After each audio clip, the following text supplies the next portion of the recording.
Sezone demonstruoja gana neblogą puolimą ir įdomus faktas tas, jog po vienodą taškų skaičių per rungtynėse pelno šios dvi komandos. Dabar tritaškį metimą pataiko 24-asis Vilniaus komandos numeris Deividas Sirvydis.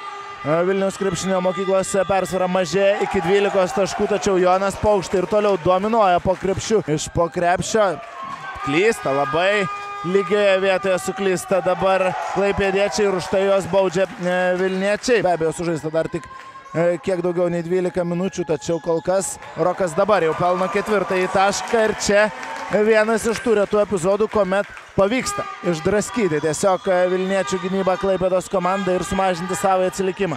Dar vienas metimas skrieja pro šalį ir į greitą ataką jau skuba vilniečiai.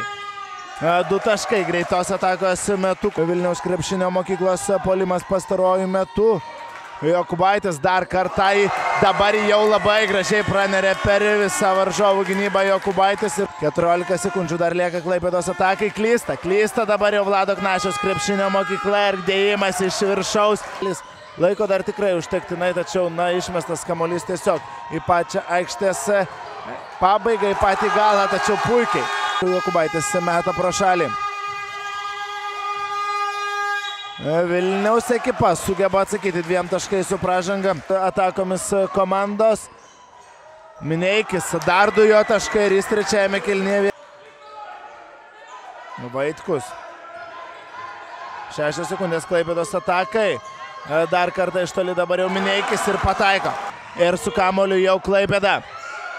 Iš toli meta ir pataiko. Kokį svarbų metimą dabar įsūdo Matas Vaitkus ir užsidega.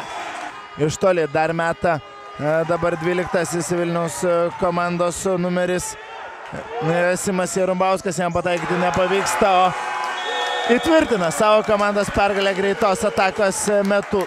Dabar jau Nojus Mineikis.